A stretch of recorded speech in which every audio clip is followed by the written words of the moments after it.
Welcome back to the School Transportation Nation podcast, brought to you by TransFinder, the leader in school bus routing. Also sponsors this week, IC Bus and Student Transportation of America, a leader in school transportation services. In a little bit, my colleague Taylor Ekbatani will be talking with Ken Martinez, the transportation manager for Salt Lake City School District in Utah. Before we get to our headlines, here's a message from IC Bus. Today's tech tip is brought to you by IC Bus. Looking for ways to improve your on-time performance and reduce operating costs? All IC Bus CE Series school buses come standard with a factory-installed telematics device, including a 5-year connectivity subscription. You'll gain access to on-command connection, an industry-leading remote diagnostic solution, providing data that is visible, easy to understand, and actionable. With OCC, your school district will have visibility to vehicle health and performance data at your fingertips, including EV-specific information like state of charge and estimated range. Learn about other standard capabilities of their connected vehicles at icbus.com. That's icbus.com. Okay, Taylor, it's a little bit a somber start to School Transportation Nation this week. You have a story up on ST Online as we were recording this. It was just going online. A student fatality, really tragic incident that happened in Orange County, Florida. That's the Orlando area. Can you tell us about what happened? Yeah, and truly a somber start to 2024 in general, Ryan. A 9-year-old boy, he got off the school bus, and then as the school bus was kind of pulling away, he went back and was under the school bus, crawled under. I think he went to get a ball or something, and the school bus drove off at the same time and unfortunately ran over the child. So very, very sad situation and something that no one wants to be in. Absolutely, yeah. Elias Amir Marshall Rodriguez was the 9-year-old boy's name, and have learned, it was he was a big football fan, and apparently he had a football, dropped it, rolled under the bus. I understand that it was evidently in an apartment complex, and the bus had pulled away, but then it stopped because another car was backing out. Little Elias evidently again dropped the ball and went under the bus to get it, and tragically was killed. And when I read that, Taylor, because it was on NBC News, the national news picked it up from the local affiliate. When I saw that a student had crawled under a bus, that was the first thing I thought of. So many times students, they drop a backpack or drop something and they bend down to get it. And that's when these things happen. And, really ironic and, horrifically timely in terms of editorial that we are preparing right now for our upcoming February article. And Taylor, you happen to be writing that article. So that's going to be coming out in February, but certainly it's pertinent and relevant to what just happened last week. But Taylor, since you're writing that article, you're talking about training, and not necessarily just of the school bus drivers, but utilizing the school bus drivers to train their students and their parents about what to do and what not to do at school bus stops. Yeah, that was a really big kicker for me too, is that obviously the school bus driver has the sole responsibility as a school bus stop, but students have some, I want to be careful how I word that, but some responsibility to their own safety as well. And so I was talking to Denny Coughlin, owner of the school bus training company, and he said that when he does trainings, he'll, have students come out to a parking lot or something, have the bus there, and he'll say, okay, everyone go touch the tire, right? They get it out of their system, and then he's kind of like, okay, I never get this close to a school bus again. And so it's like that initial, he's like, they all enjoy it. They're touching the school bus tire. And then it really reiterates the fact that these are vehicles. Don't go back, just step away 15 feet, I think it is, from the bus, and protect yourself, because you don't want these circumstances to happen. Mm-hmm. Absolutely. Yeah. It reminded me of something with my own children when we're in the parking garage at home, because we live in a complex. And my son, he's 2.5 years old, and he's barely as tall as the tires are. And he likes to go over and touch the tires, and he loves trucks and buses and fire trucks and whatnot. And I'm always, telling both him and his sister that, it's important that, okay, if you want to touch the car, fine, but only when no one's in the car. Just starting at that early age of reiterating to them that these can be dangerous vehicles, can be deadly vehicles. And so, again, it just jumped out to me when I saw that this is what happened. It led me to believe, okay, well, the child must have been reaching for something, and then that's indeed what happened. And, it was a big topic of conversation, obviously, during the Florida Association for People Transportation conference last week, which was happening. I think it started the same day or the day after this tragedy occurred. So certainly a lot of conversation around what happens and why. Again, horrific that this happened. And Elias, he was a leukemia survivor. I mean, he was, reading his story. He was diagnosed with leukemia when he was 2, and he was apparently in remission, but was still apparently taking some special education classes around that. So I believe this was also a school bus that was serving some students with special needs. So again, very tragic. There is that article up online at stnonline.com. You can read more about what happened. There's a GoFundMe page to help out Elias's mother. She still has 2 surviving children, single parent, so she definitely needs some assistance. So you can read more about that. From what we've been tracking, Taylor, this is, I believe, the 3rd student fatality that we've been able to track so far this school year. For this school year, this would make it the 4th. The 4th, okay. Yeah. So we had the one in August, Aiden Clark, who was ejected from his school bus in Ohio, and then the working group that prompted that. So that's also being discussed in the February issue. Yeah, seatbelts obviously was a big aspect of that case. Anytime you see an ejection, a rollover, knowing that compartmentalization from everything that we see in crash investigations performed by the National Transportation Safety Board and crash tests, that compartmentalization just does not keep children within the high padded seats when there's a rollover or a side impact. A great video that Emmy has, the manufacturers of the safeguard seats and seat belts. They have their Center for Advanced Product Evaluation there in Indiana. We've had our ST and EXPO attendees who go to the Indianapolis show. That has been part of previous years' content, and where we've bussed the attendees out there and they've watched live crash tests. The CAPE facility, as the acronym is, also has the largest concrete barrier for crash tests as well. So they have tons of video, pictures showing what actually happens when they have these crash test dummies and mimicking different sizes and ages of children. What happens when they're, restrained in a 3-point lap shoulder belt system and when they're not. And there's a great photo that accompanies your article, Taylor. So definitely important stuff to keep aware of and know that there's a lot of folks that, still are using decades old arguments against seatbelts. So, it's really looking at that issue. And, obviously cost sometimes bears a consideration. But anytime we're talking about child safety, and using cost, that just are 2 things that just don't match up well. Let's take a break and get a message from STA. This message is brought to you by Student Transportation of America, a leader in school transportation services. STA operates more than 22,000 vehicles throughout the U.S. and Canada, delivering safe and reliable transportation and fleet services to public and private schools.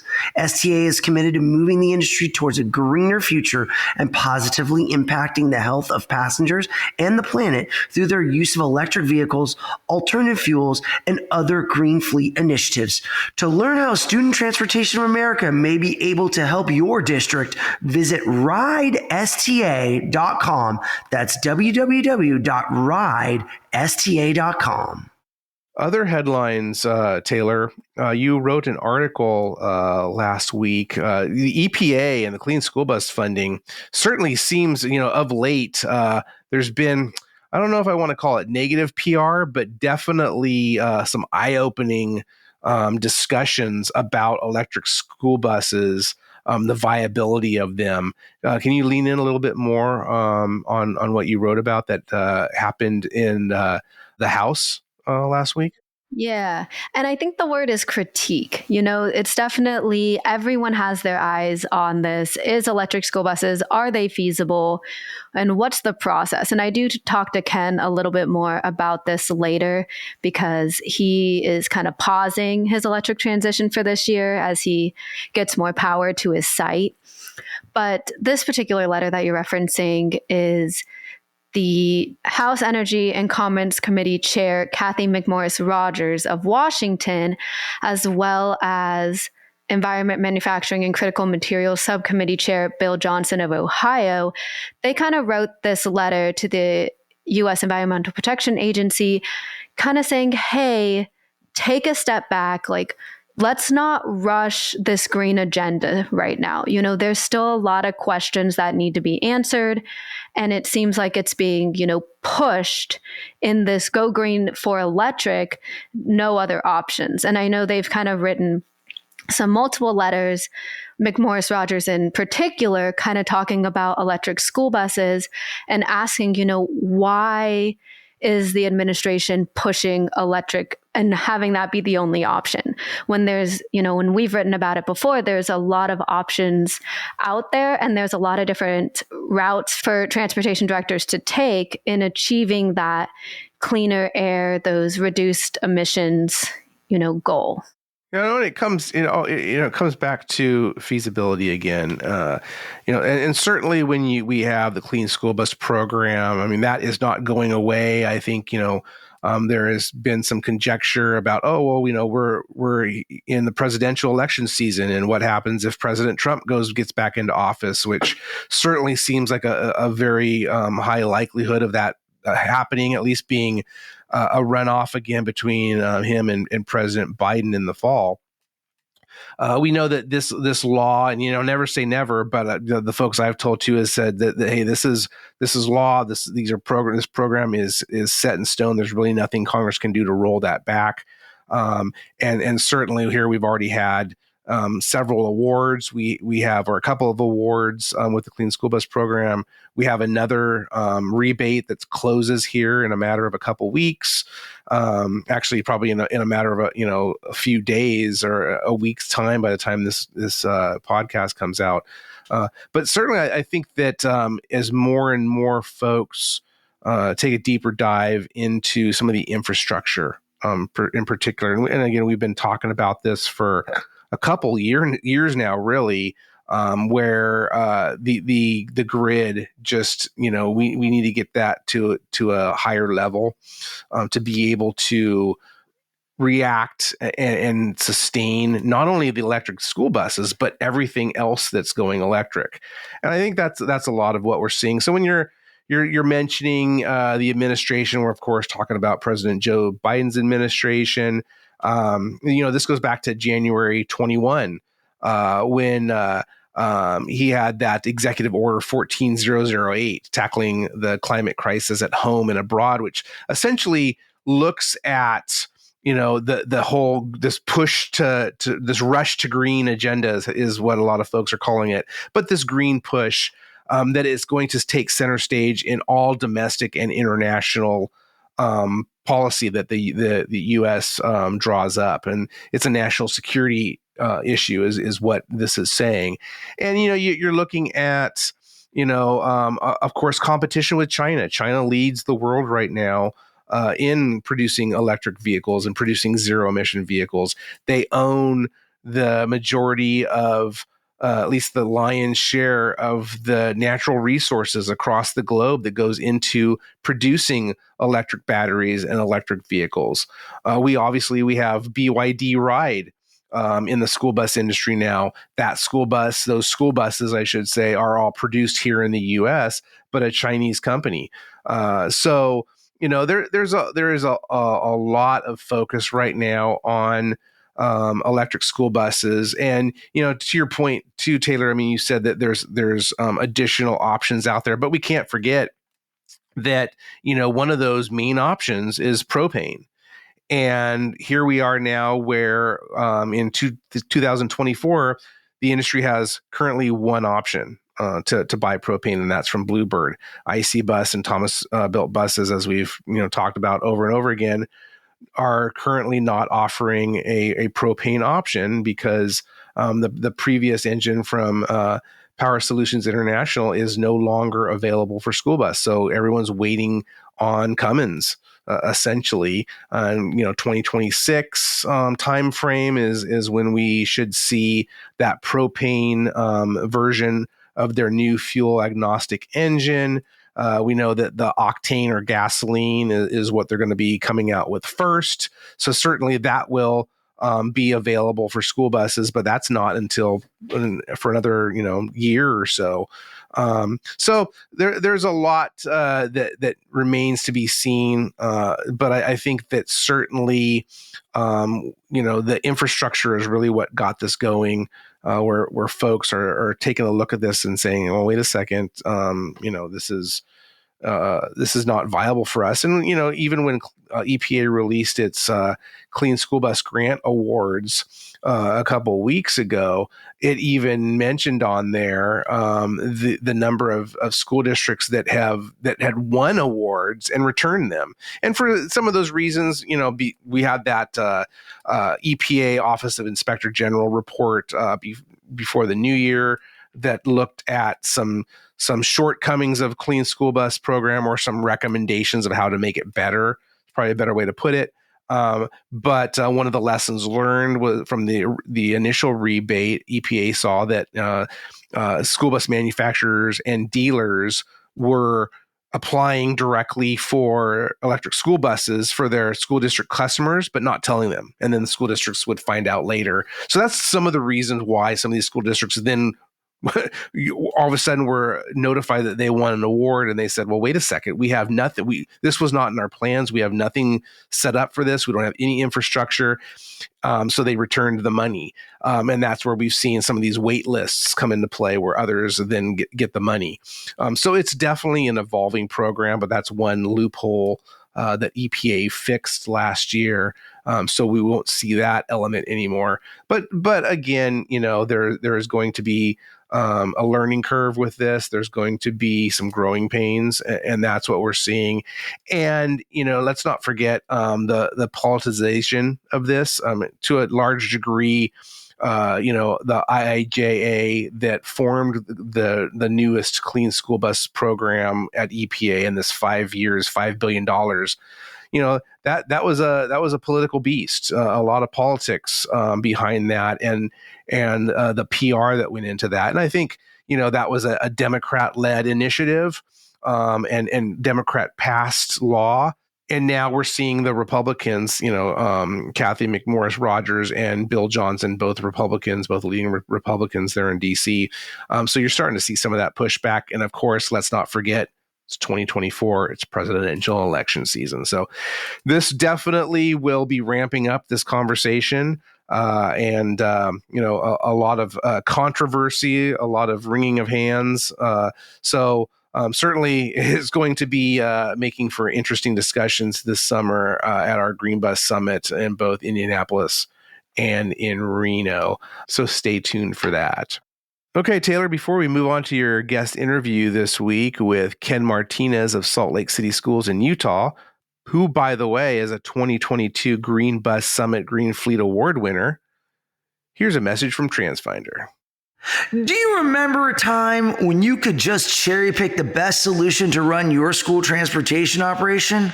The best routing software may be one company. The best parent app could be another company. Those days are over. TransFinder said the old way of doing business doesn't work for today's busy and burdened school transportation departments. They need one partner, one solution. TransFinder has embraced this approach for years now, building award-winning solutions like Route Finder Plus, the driver app Wayfinder, parent app Stop Finder, and inventory management solution Service Finder. They also have field trip management solutions, Trip Finder, and Viewfinder, which provide critical routing information to other stakeholders in the district. Add to this TransFinder's award-winning hardware and industry's best support and service. You have the ingredients that make up one partner, one solution. It's not just a slogan. It's TransFinder's way of doing business. Learn more by emailing getplus@transfinder.com or calling 800-373-3609. That's 800-373-3609. Remember, one partner, one solution. All right, we're now going to welcome to the podcast stage Ken Martinez. He's the transportation manager for Salt Lake City School District in Utah. Welcome, Ken. So great to have you on the podcast. Hi, Taylor. Thanks for having me.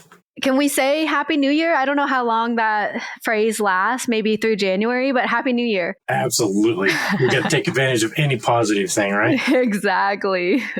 So looking at 2024, what are your guys' transportation goals for this year? You got anything on your radar? Right now, we're just pumping the brakes just a tad little bit on our electric program, trying to figure out how to upgrade our infrastructure so we can move forward bigger and better with our electric program. So it's kind of a transition year.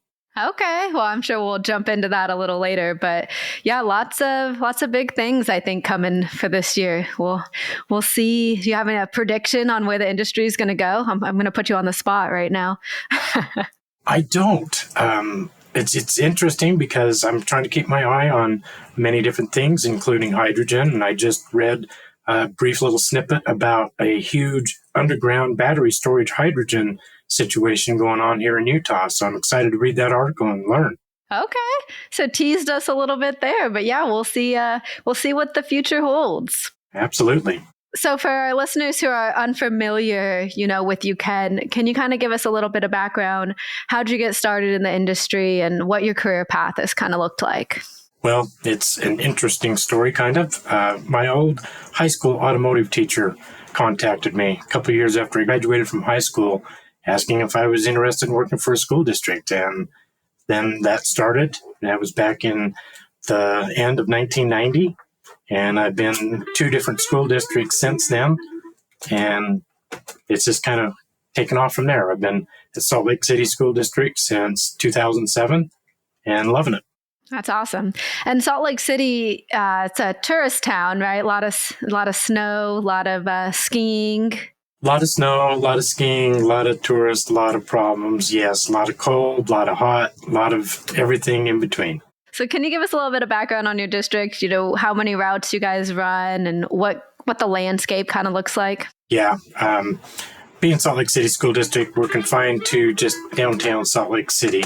It creates kind of an interesting thing. We've got hills and everything like you'd see in San Francisco. We've got flatlands and everything in between. We've got like 20,000 students in our school district, and we transport roughly 2,500 of those students on a yellow school bus. Wow. And I know I was talking to a transportation director in Teton School District in Wyoming, and they're a big tourist town too. Do you guys see, a fluctuation with drivers because it's a tourist town, or are people kind of coming and staying and you guys have perfect drivers, totally full, no vacancies? I wish that was the situation. We are actually doing better than we have in the past 5 years on our staffing issue, but we're still short. Our fluctuation has kind of flatlined, and I'm seeing a trend towards hopefully over this next year, possibly being fully staffed with our drivers and bus attendants. And Okay. I just hope I haven't jinxed myself with saying that. That's the thing, right? Once you say it out loud, like, is it going to jinx it? Is it still going to be true? Nope, it's just going to happen just because we discussed it. What's the trick there? What have you been doing over the last 5 years to kind of help get those drivers and keep those drivers? Well, we listened to our current drivers. They desired a longer time contract. We were only offering a 20-hour contract. And, drivers cannot live off of 20 hours, and so we've got 20 and 30-hour contracts and trying to keep as many busy during the summer as want to, increased their hourly wage, just listening to what they want and trying to provide what they need to be able to make a decent living. Mm-hmm. Yeah, that's huge. So kind of jumping into the January issue of STN, I talked to you for an article that I was working on transporting students with special needs in alternative energy buses, like electric in your case. And you actually had a really interesting story of a student who, made that transition back to a diesel bus and kind of had an unpleasant ride. Yeah. I mean, when you're accustomed to something, if it's a diesel bus or natural gas, whatever it may be, you get used to that. Well, when this student had transitioned to an electric bus, got used to almost no vibrations, no noise, anything like that. This little special needs girl, her regular electric bus had to go in for a routine service check and everything. And when the diesel bus showed up, she had problems. She didn't like the vibrations, didn't like the noises and everything. So we found, that there's always adjustment with any kind of new product. And that's one I hadn't experienced until then. Mm-hmm. So it's just something to learn from and move forward and have that kind of information in mind.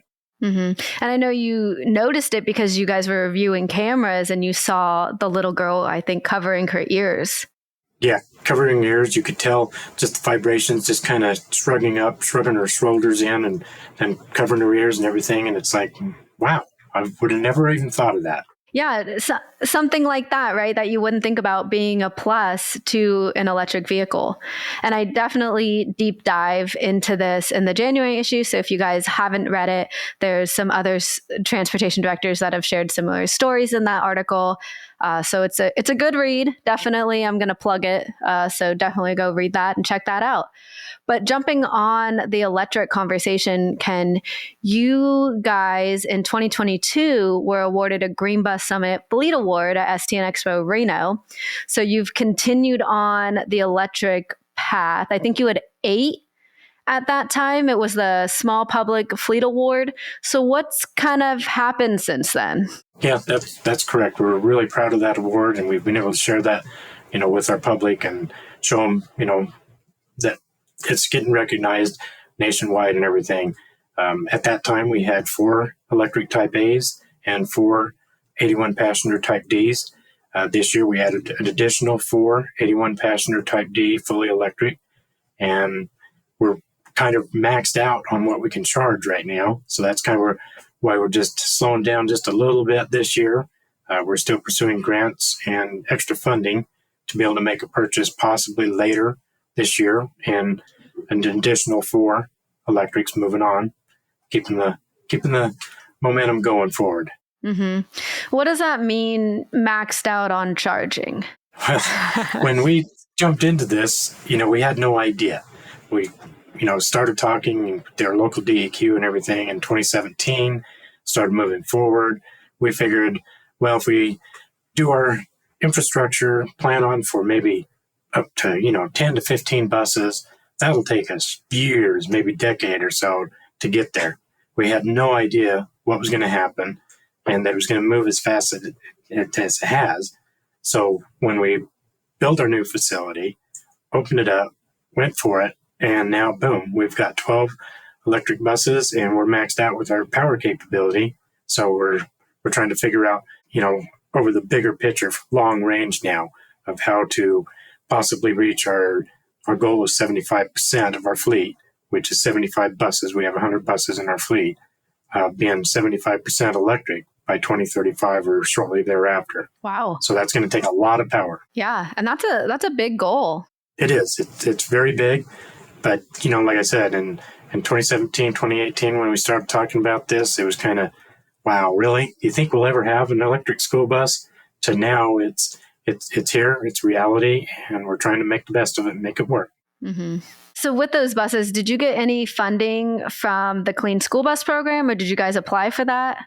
All of our funding has come through DERA grants. Okay. Through our local Division of Air Quality.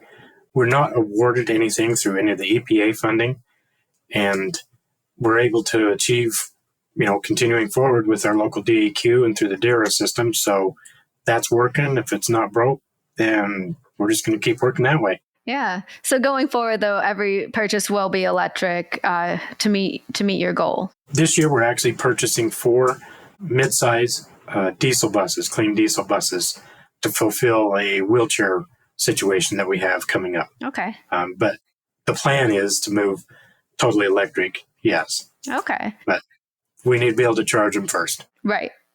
That's why you're kind of on hold right now till you get that figured out. Yeah, it just moved a lot faster than anybody could have ever thought. Mm-hmm. And I know one of the comments that many people in the industry have expressed is how these electric vehicles are operating in colder weather. What's kind of been in the experience in Salt Lake City? I know you said it was 40 degrees today, right? So have you hit that cold? Yeah, we've gone through the cold. We've gone through the bruising and the growing pains and everything of it. We found that we do lose about 18% of our battery to keep these buses heated. We've had to learn how to make that work, but we've made it work. We've actually got our longest route is being completed by one of our large 81 passenger Type D electric buses, and it's fully electric. The passenger heat, driver's heat is all electric. Our DERA grants won't allow us for any subsidized diesel heating implement or anything like that. So, we haven't had a lot of problems like I've heard other districts across the country having. Mm-hmm. The batteries, they're maintained both with AC and heat to try and maintain, a good operating temperature. And our system seems to be working well because we're just not seeing an issue that way. Yeah. So with operating, these electric buses and in the climate that you are, what would your advice be to someone who's maybe just looking or just starting this journey? Do your research. Talk to people that are in a similar climate. It was hard for me to try and talk to people in Southern California. I made a trip down to San Diego, talked to San Diego Unified and a few districts down there, took what I thought was, good usable information, which it was, but it didn't apply at all to our mountainous situation and the extreme on the other side of the thermometer on the cold side. And if you can find people that are in a similar climate, how many miles are they getting? How are they doing it? Have they had any problems with charging? So on and so on. We've got enough of these buses out here now. There's somebody out there that's already done it. You might as well, why reinvent the wheel? Talk to somebody. If they don't know, they can probably hook you up with somebody else. There's a lot of resources. WRI is out there doing all kinds of stuff. There's tons and tons of people. STN, through all your connections, there's a ton of information out there. Just ask. And because we know this is coming. We need to make this successful. So it's in everybody's best interest to help each other and be as successful as we can. Mm-hmm. And you said that you have an electric on your longest route. Correct. And what is that mileage? It's only like a 70-mile route. But like I say, we're just downtown, stop and go, which is kind of ironic that these electric buses actually perform better in the stop and go. We do a lot more battery draw out on the interstate. Because they're a constant draw, never letting up when you're always just going down the interstate. Your ICE vehicle, your passenger car and everything, you get up to speed 60, 70 miles an hour down the interstate and they get the best fuel economy available. And then it's a little bit different on the electric. The electric, it thrives in the environment I've got, in the downtown stop and go. Okay. And so what has your experience been with charging the vehicles as well? Are you guys charging in the morning, in between routes? The charging is a little bit of a sore subject. We've had our first choice of chargers was not our best choice.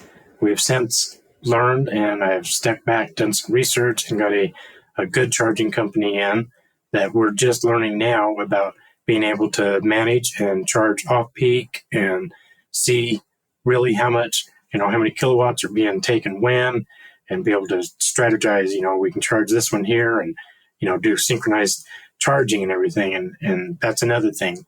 Talk to your charging company and your utility company and make sure you're going in the right direction, because we've got a bruise on our face big time on that one.